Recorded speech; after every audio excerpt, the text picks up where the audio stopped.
अच्छा जी के पास आऊंगा मैं। अच्छा जी, आपने जिगर भाई की बात सुनी। पाप तो कांग्रेस के भी कम नहीं थे।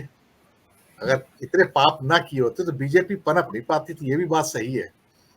तो अब क्या कहते हैं कि अब तो गाड़ी प्लेटफॉर्म से जा चुकी है ना, अब वापिस आने में वक्त लगेगा। अब जब तक इनके पाप का घड़ा नहीं भरेगा तो वो वापिस नहीं आएंगे। तो अभी लगता है इनके पाप का घड़ा भरा नहीं है और इनकी निरंकुशता जो है, वो राजशाही है, वो आपके सामने नजर आ रही है। ये समय का चक्र है, या कहा जाए निरंकुशता का चक्र है।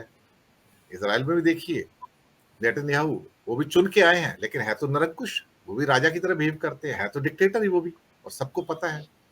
और अब तो आज एक और खबर सुनने में आ रही है कि वो तो कह रहे हैं कि पूरी गाजा पट्टी शायद खाली करानी पड़ेगी, और मैं रुकने वाला नहीं हूं। कल एक रात में 700 लोग मार दिए पैलेस्टाइन के, बच्चे भी हैं, महिलाएं भी हैं, बूढ़े भी हैं।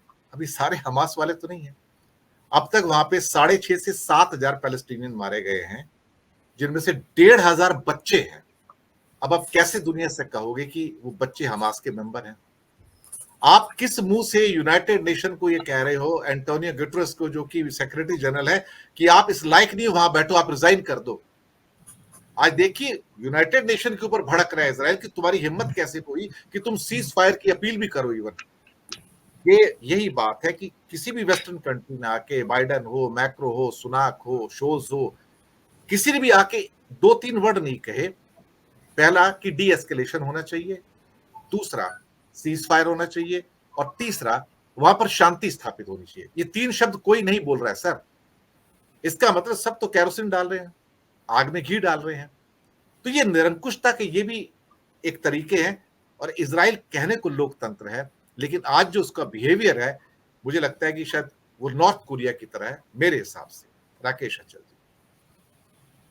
धन्यवाद दिनेश जी। देखिए, अभी जिगर भाई को मैं सुन रहा था तो मुझे जिगर मुरादाबादी का एक शेर याद आ गया, जी और वहां से मैं अपनी बात शुरू करता हूँ जी कि लोकतंत्र एक ऐसा तिलिस्म है जिसको लेकर के जिगर मुरादाबादी ने बहुत पहले कहा था कि नजर मिला के मेरे पास आके लूट लिया, नजर हटी थी कि फिर मुस्करा के लूट लिया। तो ये लुटेरों का लोकतंत्र है दुनिया में इस समय, और ये लुटेरे ही, दूसरे शब्दों में आप इनको तानाशाह कहते हैं। देखिए कि सत्ता जिसके हाथ में आती है उसके उसका दिमाग तो घूमता है, मद उसका है। सत्ता पाहे काहे मद नाही, गोस्वामी तुलसीदास ने 500 साल पहले लिखा था, और ये कहानी और उससे पहले त्रेता की है कि सत्ता पाके मद आता है, और मद मद जब आता है तो आदमी का जो अंकुश है वो उसके हाथ से छूट जाता है, और वो निरंकुशता की ओर बढ़ता है। आज दुनिया में जितने भी लोकतांत्रिक देश तथाकथित हैं, जिनको हम कहते हैं, उसमें भारत भी शामिल है, अमेरिका भी शामिल है, छोटा नॉर्वे भी शामिल है, कनाडा भी शामिल है, कहीं ना कहीं आप देखेंगे तो परोक्ष रूप से लोकतंत्र का मुखौटा जरूर सबने लगा रखा है, लेकिन सबकी नियति में, सबके इरादों में एक निरंकुश, एक तानाशाह बैठा हुआ है। और वही ये जो इजराइल और फिलिस्तीन का जो ताजा मामला हम देख रहे हैं दुनिया के सामने है, ये इस लोकतंत्र का सबसे विकृत रूप है, जहाँ कोई बोलने के लिए तैयार नहीं है। जहाँ युद्ध में रेफरी बनने के लिए तो बहुत तैयार खड़ेगी, हाँ ठीक है हमसे हथियार ले लो, हमसे फलांग ले लो, लेकिन कोई शांति की अपील करने के लिए तैयार नहीं है।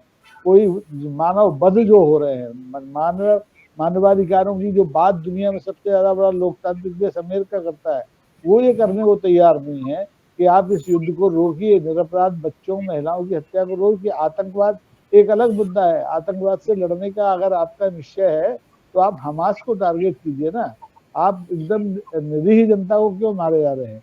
तो ये जो नेतन्याहू है, वही हिंदुस्तान में हमारे माननीय प्रधानमंत्री जी की भी वही फितरत है। यही फितरत आप किंग जॉन की देखें, सी पिंग की देखें, सबकी यही है। सब लोकतंत्र की कुर्सी को अपना और ऊंचा करके दुनिया में अपने कद को बढ़ाने में लगे हैं। किसी को लोकतांत्रिक मूल्यों की परवाह नहीं है, किसी को मानवीय अधिकारों की परवाह नहीं है, और संवेदना तो किसी में बची ही नहीं है। तो ऐसे परिदृश्य में आप देखें कि दुनिया में जो भी लोकतंत्र का ढांचा है, जितने भी देशों में है, लगातार चरमरा रहा है।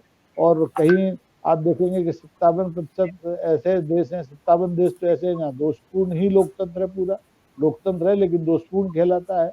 और बाकी कुछ ऐसे देश हैं जिसमें 51% देश ऐसे हैं जिनमें लोकतंत्र का नाम लेकर के तानाशाही चल रही है। 8-10 देश ऐसे बचे हैं जहां अभी कहने के लिए और एक नजीर देने के लिए लोकतंत्र है, वो भी छोटे छोटे देश हैं, नॉर्वे के जैसे आपने अभी उल्लेख किया था। तो इनसे कोई बहुत उम्मीद नहीं बनती है। आज जरूरत इस बात की है कि हम पूरी दुनिया के लोग लोकतंत्र के मूल्यों को की रक्षा के लिए एकजुट होकर खड़े हों और उसमें डिवाइड नहीं हो। जैसे अभी हिंदुस्तान में पॉलिटिक्स शुरू हो गई है फिलिस्तीन और इसराइल की मुद्दे को लेकर के। घरेलू मुद्दे सब भूल गए, मणिपुर भूल गए, हरियाणा में क्या हुआ भूल गए, लेकिन आप अगर हमास की तरफ खड़े होते हैं तो आप राष्ट्रद्रोही हो जाते हैं। आपसे कहा जाता है कि आप चले जाइए वहीं जाके लड़ लीजिए। अरे भाई, शांति की बात करना है हमें, लोकतंत्र के मूल्यों की रक्षा की बात करना है, ये हम करना नहीं चाहते। शर्म काहे कि लोग हम लिच्छिम लोकतंत्र की बात करते हैं बिहार में जो हजारों साल पहले था, और आज के लोकतंत्र जब बिगड़ रहे हैं तो हम बोलने के लिए तैयार नहीं है, गुड़ खा के बैठ जाते हैं। ऐसे में दिनेश जी, लोकतंत्र का झुनझुना बजाने से कुछ नहीं होगा। लोकतंत्र को वास्तविक स्वरूप में बनाए रखने के लिए अब सड़कों पर लड़ाई लड़ी जानी चाहिए, जैसे कि हिंदुस्तान में राहुल गांधी ने कोशिश की है, जनता से एक कांटेक्ट बनाया है, उनको लोकतंत्र का अर्थ समझाने की कोशिश की है, उनके मन से डर निकालने की कोशिश की है, और ये कोशिशें दुनिया के हर हिस्से में हों तो शायद है कि लोकतंत्र बच जाए।